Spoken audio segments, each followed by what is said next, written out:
Okay.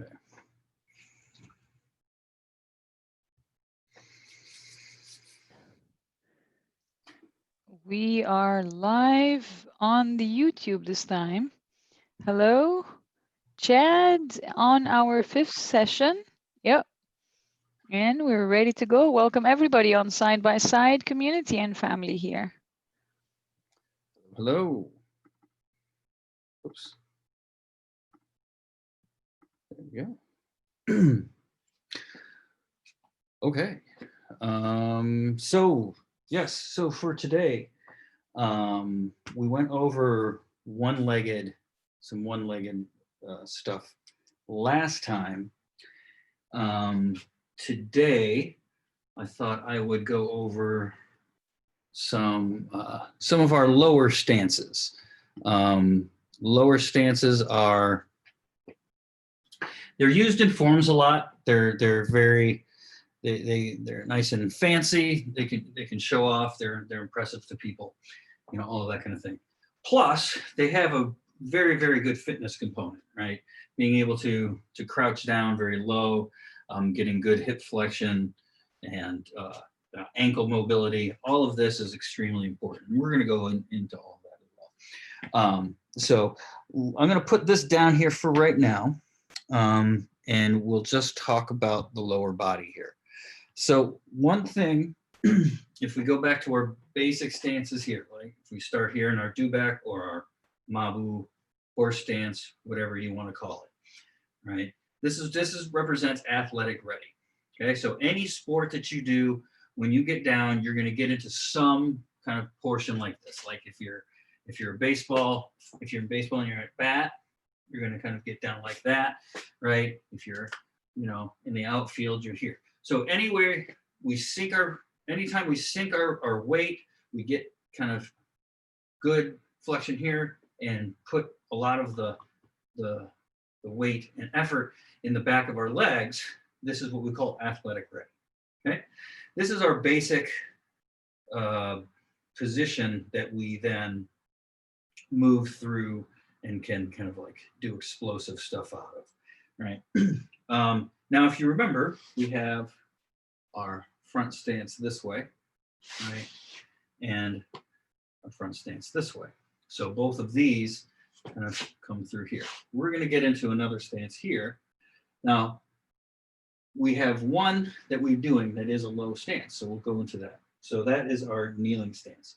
We go from our front stance here, and we're going to bend this knee.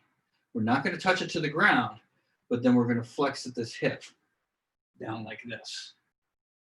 Okay, the back heel does come up. So this foot is sort of off the ground. We're in like that. Notice the angle of the upper body as I come down there. I'm trying to pinch with this part of my thigh. Now that is mirrored in this stance. Okay, these are your hip flexors. They're essentially responsible for this motion, but they're also responsible for controlling and helping stabilize the hip, along with your glutes, your hamstrings, and the small inner muscles of the hip and stuff like that. So that's really what we're attacking here, right, when we're going into these types of stances. So let's go through first one here, which is drop stance. This can, sometimes it's called a side lunge or whatever. You will see this done sort of improperly a lot, right? Because it requires a bit of ankle mobility, but one should really endeavor to do this stance this way so that you get all the benefits, and we'll go through them here. So basically what I'm going to do is I'm going to start in my front stance here like this. And then I'm going to open up toward this foot, almost like I'm kicking out my heel that way, like that, right? Not letting it move too much, but, kind of doing it. I can get it to about parallel if the heel was here like this. At that point, what I'm going to do is I'm going to sink into this hip. I'm going to try to bring the back of my hip to my heel without letting this foot come up. So I'm going to keep this foot flat on the ground, and then I'm going to crouch down as I turn toward this extended leg here. And then I drop down into a low stance like this. Okay. Other side, same thing. Okay. So we've got our hip flexors going here. We kick out this foot. We're going to turn, and then we crouch down. Now, if you can see, okay, get a better angle here. I'll tilt this down just a little bit. Just start off. Okay, so if you watch this knee with this foot, as I crouch down, they stay together. Okay, so my shin and my knee are like this. Okay, when I go to the side, you're going to see that my knee extends way past my toe. Okay, that is important. You must allow that knee to go past the toe. If you do not let your knee go past your toe, you are limiting your ankle mobility, right? Which is going to seriously cause little sticking points in some of the techniques when you start doing them at competition speed, or, you know, for real, for lack of a better term. But anyway, so we're keeping this knee and this foot tracking at all times, right? And then we crouch down. And then we can move side to side, staying low, okay? Again, it's okay to be leaning forward. You do want to be leaning forward a little bit, okay? That body angle is going to give you the hip flexion that you need, and the hip flexion that you need is there so that you can develop power and speed and mobility very, very easily, okay? So this stance, drop stance, right? It's almost like you know, kind of like a half split position. And I think we talked about this last time. If not, it was in another one of my classes, but I'll mention it here again real quick. Your flexibility is governed by your spinal cord and by your nervous system, not the elasticity or the length or shortness of any of your muscles. All of your muscles are able to extend and contract to particular lengths, right? And at particular speeds. Okay? When you have something called the myotactic reflex in you, that when you hit a position that your body considers dangerous or injurious, it will send out a signal to those muscles to contract and stop motion. So when you feel tightness in a stretch, that is not you stretching your muscle, even though that feels like it. That's why we got the term, right? What it is you're fighting up against a contraction, okay? Now, there are different ways that you can kind of get past that. There's like contract release, where you go to your most stretched point and then you contract the muscle even more, right, until it kind of releases. PNF stretching, all these kinds of things.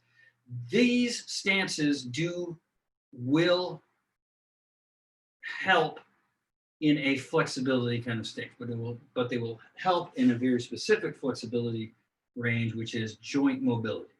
Okay, not necessarily extensibility, right? Now, you get good at this stance, you're going to be that much closer to having your splits. But the splits, you must kind of train by them, you know, on their own, right? Now,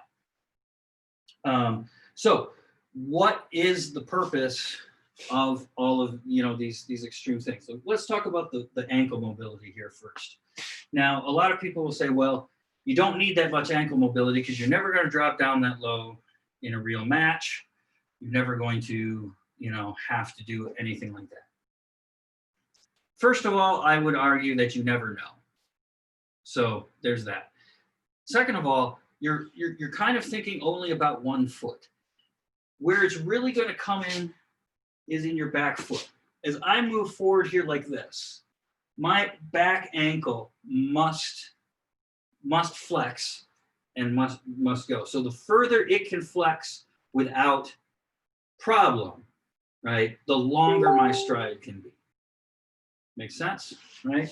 So that's going to obviously give us an enormous advantage. Now, what will happen if you start losing ankle mobility is stuff like this, where your foot will slide on the side, right? Now, in certain contexts, that's not really a problem because you're not necessarily having to put any weight on it or anything like that. However, it does train a rather risky motion in allowing the ankle to turn, and then you can turn your ankle, sprain it, whatsoever. So we really, especially in Chinese martial art, in the light saber, we really, really emphasize trying to keep both feet flat on the ground or in the position that it is. So if it's up, you let the heel come up, but you keep the ball of the foot on the ground, right? So if I am fighting ankle mobility, right? So if I'm doing things like this and my foot keeps kind of dragging on the side, right? Like that. One thing that I can do as a stopgap is lift this heel, right? That will kind of keep everything from rolling over. At the very least, when you have your weight on the ball of your foot, you can more freely move your ankle because there's no weight directly going on your ankle. So there's that. So that's one of the things. And usually you see that dragging of the foot in the very, very long extended when people are at the very ends of their reach, right? And so that's where you'll expect to see it because that's where you're getting the most flexion out of that ankle, right? This stance is one way that you can really, really improve specifically that motion, right? As I'm going here, I can use the ground like this as a guide, as something like that. You can move into some flexibility stuff, all kinds of stuff. But one thing that it's really going to do is it gets your hip and your ankle working together, okay? And if those things are together, that's a very, very powerful type of biomechanical thing. So we have that. Okay. So drop stance will not only help you getting your the lateral range of motion out of your hips, so moving your legs out to the side, that will help there. Obviously, it will help with this right here, all of that. And it can help kind of stretching out there. If you're into other martial arts, it's also a good kind of pattern that we use to train side kicks, that kind of thing. Doesn't come up so much in weapon work for obvious reasons, and especially with a lightsaber where you can just cut that leg right off. We try to avoid that as much as we can unless we have a person bound up. So there's that. So that's one of the stances that we train is very, very good for actually a lot of things. You can incorporate it into many, many exercises, just like you can do back rider, just like you can front stance and all of this. We can go through, let's go through a little sequence of the stances so that you can see how they relate to each other and a little exercise that you might want to do by yourself. All right, so we're going to start here in do back. We'll go over to front stance. We drop down, we shift over, we come back up, right? And then we're going to do the same thing. So we drop down, shift over, and come back up. Now, we can add some motion in here. So we'll add a punch, right?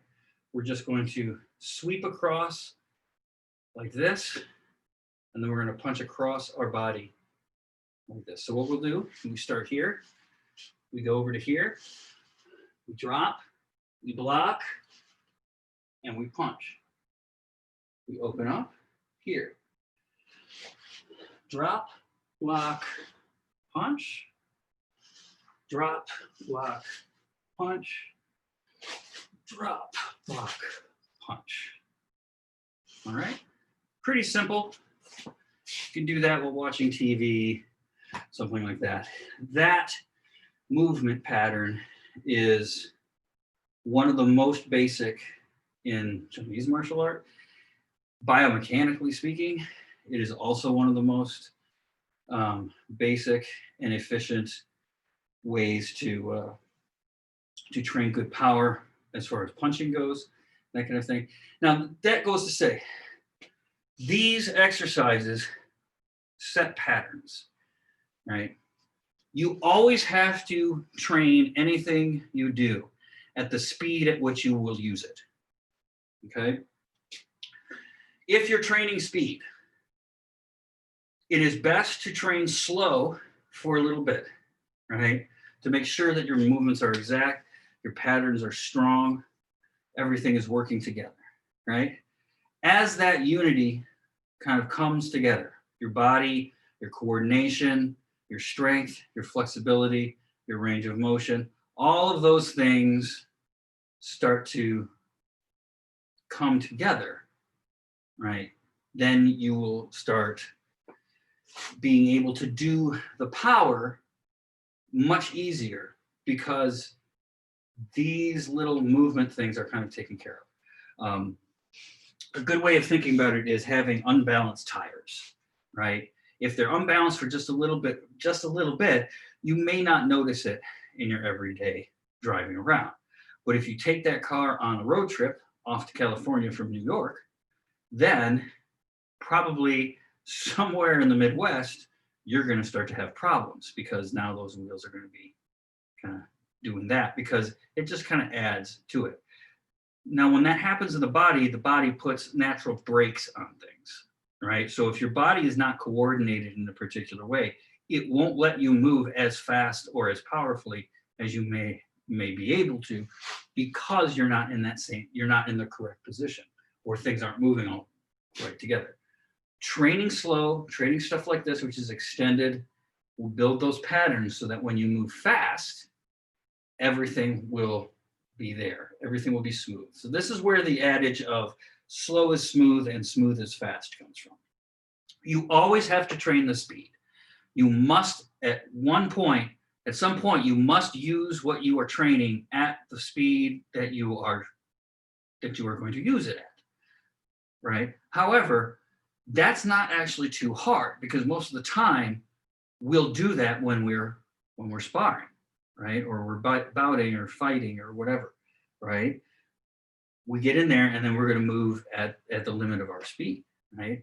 When we training slow, this is where Tai Chi comes in, this is where all of these kind of slow moving things, kind of come in, is it makes everything so smooth that the body can simply just kind of snap its way through. There's no blocks, no anything like that.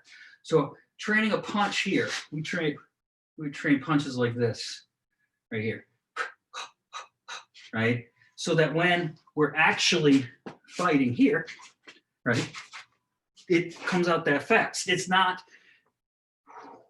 right? We'll train that way, right? But at some point we have to just see how fast, can it move that fast. That being said, don't focus on that. Speed will come. Now, the extended position of drop stance is good for the hips. Let's now talk about something that's a little different. This is going the opposite direction. So now what we're going to do is we're going to twist, and this is called twisted sit, right? Or twist stance. Whatever you wish. This is kind of like a crouching, kneeling type of stance. So what I'm going to do, if I'm standing here, let's go turn this down here a little bit. Okay. So if we're starting in our attack stance, and remember, we want our feet somewhere on the side, you know, this is as narrow as we want them. Okay, we don't want them crossed like that. We want them here like this, a little bit out so we have a little bit of hip motion to go, but not too much. If we're standing out like this, we're going to get into a problem. So let's try to keep everything within our hips, but on the other side of our heel. Now, we're going to rotate this front foot back here so you can see it more, like that. And you see, as I'm doing that, I'm going to turn my hips, and I'm going to bring up the back foot so that it's on the ball of the foot there, and most of my weight's on my front leg. Okay, just by twisting, that should sort of automatically happen. Okay, now when we're right here, I'm going to sit down on my back heel, and I'm going to push my knee on the other side of this foot, like that. I don't know if you can see it, right there. Let me see if I can do it here from the side so you can see. What's the best way to do that? I'll go here. So if we're here like this knee comes on that side of the leg, and I sit down onto that heel. Okay?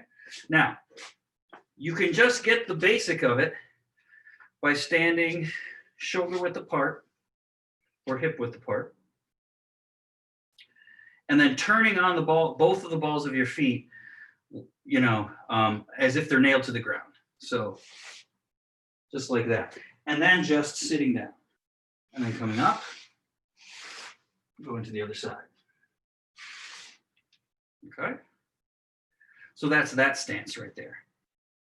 Now, this stance trains, first of all, it trains a movement. It trains that twist, right? That thing there. So if you're doing kind of barehanded type of stuff, it's going to be similar to boxing, footwork. It's going to be similar to, you know, lots of types of stuff. It will have its analogies in other places as well. But really what we're doing here is we're trying to sync our weight and our center of gravity, so that what I'm really trying to do is kind of come down like that. I may not twist all the way down into that low stance, right? But I can. Now, what we will do often when we bring this in here is we go into a guard, and then we kind of step out. And again, that's kind of just training us to go sync our center of gravity before stepping out. The intuitive process that we'll go through, people, is to float. And what we mean by that is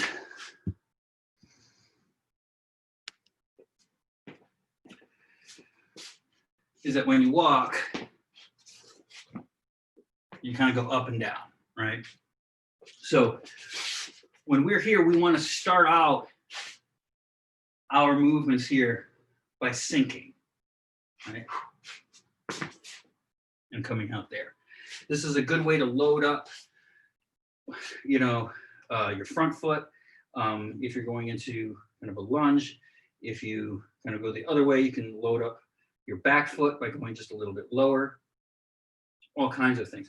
You can also, when you're in close quarters, change the angle of your stance fairly well, so that you can kind of come at other various angles that may not be so obvious to your opponent. And that's always kind of what we're looking for. All right. So we'll go through a couple of Saber movements like that. Let's see if we have any.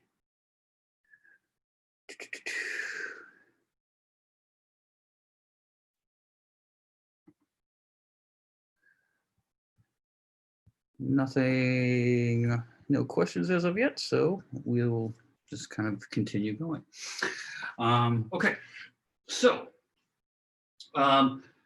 bring the saber into it. So one thing that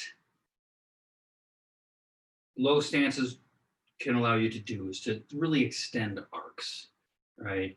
So when we're moving through things, and if we're moving slowly, you don't want to move too quickly, right? Especially when you're first starting out here.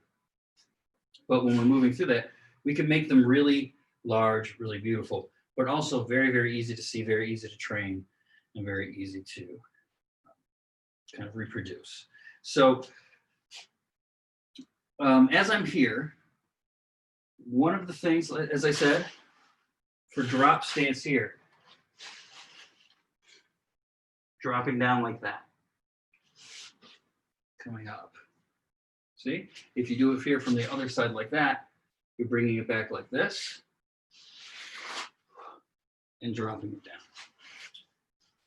Okay, so obviously ducks, you can duck down, you can do all of that kind of thing. All of that is actually fair game. It's not something that you'll be doing a lot, but being able to do it keeps that option open for you. In reality, though, if you train this amount of range of motion, that's going to benefit you in these range of motions too, because they're going to allow you to get down to there much faster with a lot more balance. And if you're balanced, then you can pretty much go from there to wherever you want to go. And so that's kind of the way. Now, another thing that we do with drop stance is we kind of will slow down and compartmentalize a long step in, okay? And so what that means is we're going to kind of go through from one leg, we're going to drop down on this leg, and this leg is going to come out. So as I'm here, I go down and then move it forward like that. Okay, so that when I go down and I go there, that's a way that we can kind of, if I'm here, I can slide my foot there. You can gain a little bit of ground on your opponent, especially if you're playing something where you can bind and you're in a bind with them like that. Being able to just slip one foot behind the other person without them really realizing it allows you to kind of shift into their space, and you can kind of move them out of the way at your leisure. So that's one thing, that we do.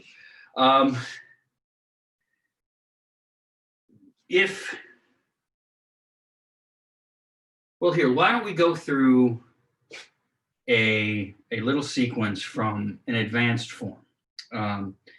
It's just a sequence between these two stances, right? So if we start here on one leg down here like this, we're going to drop down, we're going to stab, come back, bring this foot in here a little bit, and then step across that way, right? From this side, not much room in here.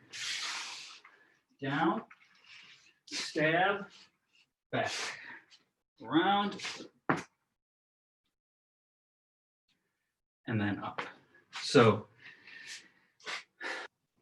I don't expect you to be able to do that, but it shows you kind of a way of maneuvering down in an extremely extended position where you think, and many times you will feel, very immobile, right? So go with that real quick here. If I'm down here like this, I bring my saber down here like this. I'm going to shift over to this foot. I then bring that foot in front here. where I can kind of stand up. When you are that low, it should be fairly easy to get all of your weight onto one foot, right? And that's really the trick to the whole thing. And then bringing that up. I don't know if I have enough room to go toward the camera here. Let me do it once this direction. Here, down, over to this foot, bring my foot out in front, and then stand up. Okay, will you do that? Will you crawl towards somebody that low? I don't know, probably not. If you were able to, I would say if you were able to do that in the middle thing, that would probably be quite the crowd pleaser. If you could figure out a way to get it done, but you don't need to, because the physical abilities and the physical benefits that you get out of performing something like that will transfer over to live combat, live sparring, competition, what have you, because these are all ranges of motion and movements that we use a lot just in a smaller, kind of a smaller arc, if that makes any sense. All right, so do we have any questions thus far, or? We're very good both on Facebook and on Zoom and on YouTube as well. So today's session is our first live session on YouTube. Very good. Okay. Well, so let's talk a little bit real quick about a couple of myths, maybe just one, but we'll do a couple here. With the knee, because I think the knee is something that's very, very important in any type of sword play. We do so many lunges, we do so much forward stuff that protecting the knee is very, very important. What we want to understand, and that's another reason why we train these lower stances, so we get into positions of extreme knee flexion and we keep our knee tracking, we keep our knee together, all of that. So first of all, your knee is not really intended to be a force producing joint or a force bearing joint. It will bear your weight in particular things, but really what it's supposed to do is take energy and transfer it through your leg. So when something happens in the hip, the knee helps bend to create movement in the foot, vice versa, goes through. When I jump and I land, my knee will bend to take up a lot of that force. Where does the force end up? The force ends up in the hips. Okay, so we protect our knee by accentuating our hips. Now, there's a couple of things that have kind of spread out there through the fitness industry over the years, which are not only wrong, they're deleterious. They will actually cause more problems than they will prevent. And we've seen this over time through this. The thing is they're mostly overuse injuries and that kind of thing. So they don't appear right away. And it's hard to see what's happening when it's going to happen. A traumatic injury is like, boom, oh, I did something wrong. That happened. Ow. Right. Overuse injury is you're doing something wrong over and over and over again. And then finally, a few years down the road, you're like, God, I can't get this thing to stop hurting. The knees, very, very important in this respect. So let's talk about the knee a little bit. One thing that people will do, right, is say, do not let your knee go beyond your toe. And I've said that we should not worry about that. I will go right now into why we should not worry about that. Okay. So if you watch my knees and you watch my hips, when I go down into a squat, which is I'm bringing my center of gravity straight down between my feet, like this, okay? My knees have to go forward as much as my hips go backward in order to keep me in the center, okay, without bending over. So my knees go way past my toes here, okay? Now there's no force in my knees. All of my force is being held in my glutes, in my hips, in my thighs, my hamstrings, and all of that. And right now, actually, it's a very comfortable position. I could sit here for quite some time, right? What we want to make sure that we're doing is that we're getting the hip flexion so that our hips are bearing our weight and not our knee, okay? Now, where the whole knee going past the toe thing comes from is when you're like this, okay? And I can't, let's get to a position where you can see my knee, right? Where you see I'm up like this and my knee's kind of forward like that, right? That is pushing a lot of the forward there. It's causing shearing forces on the knee, which are putting all those tissues under stress. And that's what's going to cause pain down here below, on top as well, right? All that kind of thing. So if you're starting to get that, right, what we want to do is we want to make sure that we keep our upper body and our lower leg at the same angle, right? So that if my knee goes beyond my toe, my body should incline the same amount, right? Like that, okay? That's how I can take steps, right? Because if I don't lean, I'm not going to be able to get all of my weight onto one leg, right? So the leaning is important. Don't think of it as a lean though. Think of it as you're angling your body, okay? And it's from the hip. So if we draw a line from our shoulder to our hip and from our knee to our ankle, those lines remain generally parallel, okay? That's the rule of thumb. Beyond that, it's all good. If you're going to err, I would rather have you err by leaning too far forward than not far enough. Because if you're leaning too far forward, you're going to be putting stress under larger groups of muscles, which are going to be much more resilient to doing things wrong. Whereas the knee, you do something wrong a few times and you can cause a lot of problems. Okay, so that's the first thing. We want our knee to be free to move past the knee and all of that. Locking the knees back like that. A lot of people will say that's bad. It's not bad. When you lock your knee back, if you lift up your leg and you lock out your knee and you point your toe, this is what we call a 3-point extension, meaning your leg, the muscles all around it are all contracting together. Okay, that makes it in a very, very strong structure. Right? Now, when we lift, when we produce power, all of this kind of stuff, we produce it through that extension. Okay, so when we're thrusting or we're lunging, that's coming off this back leg. And that explosive ability, right, if we go through the full range of motion, boom, to where we're locking that knee out, we get that full, we get the benefit of the full range. So we get all power, the full power of that particular movement, right? Now,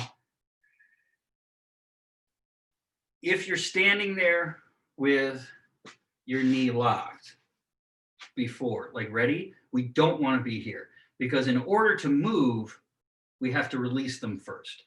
That's why athletic ready has knees bent, right? We're ready to go, okay? Even in fencing, if you're here like this, we drop our knees, we drop our center, we stay soft, we stay bouncy, right? We're getting the movement going, we're staying moving, using that object in motion tends to stay in motion kind of rule, right? So there's that. So locking the knees out is okay. You don't necessarily want to stand there like that, put a lot of pressure on your passive tissues, because then you can easily, if you remember that trick when you're a kid, kicking people's knees out from under them. Otherwise, it's not as terrible a thing as people may lead you to believe. Locking your knees will not make you faint if you're standing there. If it does, you have problems above and beyond locking your knees. So anyway, so locking your knees is okay. We want full range of motion, especially when we're jumping, when we're doing explosive type of activity. Finally, warming up the knees. So many people pay so much attention to doing knee rotations. Knee rotations are dubious at best. First of all, your knee really, this motion in your knee is meant to prevent injury and to accommodate some sort of thing. It's not healthy to have it move in that plane. So we don't want our knee to be rocking back forward like this. Our knee is really meant as a kind of a basic hinge joint in that way. It's not a ball joint. It can't go around all of that. Okay, so it wants to stay forward. It goes back and forth because we have three-dimensionality in our legs and all of that kind of thing. But again, we always want it tracking with the toe. So we don't want it moving in here.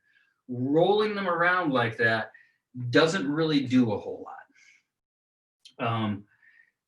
If you do it, do very small circles, right? Because you do want to maybe warm up a little bit of that kind of motion to protect yourself with it, but you certainly don't want to start patterning it so that your knees start falling in and you start getting soft in that range, right? What we really want to really focus on is this. So I don't know that I ever, other than in specific exercises that have them as part of their traditional sequence, I don't really ever rotate my knees as a warm-up. I will do squats, do stances, kicks, this kind of thing, focusing on rotating at the hip, extending the hip, doing these stances, doing the low stances, getting down there, lowering my center of gravity. Those are the things that I use to warm up. Also, don't warm up too much. We've sort of fetishized warming up to where it's almost like a magical ritual that will somehow protect us from all injury. And the fact of the matter is if you warm up too long, you're adding fatigue to your body, which is actually going to increase your risk of injury during your workout. So I'll usually keep my warm-ups down to about 5 minutes at tops, right? Most of the time, I won't warm up very formally at all. Basically, just kind of moving through some ranges of motion, doing a couple of the motions that I'm familiar with, that I train a lot, and that I use, and that I may be using in this particular match or game. So I'll do that before a match. Just getting your strikes in, doing your lunges, making sure your accuracy is there, all of that kind of thing. Because I think we will tend to get into especially when we're more youthful, that fatigue and pain and all of that indicate a good workout. That's not necessarily the case. We want to feel fresh and energized after our workout. We don't want to feel exhausted and drained, right? If we're feeling exhausted and drained, we want to look at that. We either want to look at how we're, kind of taking care of ourselves for the day, how we're breathing, how we're eating. All of these things kind of come into play, in that kind of idea. But these types of things, these simple things, really, really are really, really important. So a warm up before you start sabering, for me, I would say run through your stances, go through a couple of strikes, very lightly, just kind of move through some motions. You don't have to put any force into it. In fact, it's better if you don't. You're just kind of, it's what we call movement prep, right? So before you lift a heavy weight, you'll lift a lighter weight, right? Just to get your body into that motion, so it knows what it's about to do, and then you can start loading it up. So that's, I think, about what I've got for today. Keeping those knees safe, very, very important. And even though it's kind of a trickier idea, just keep your knees from falling in on each other. That's really the one thing. Every other motion there should be very, very smooth.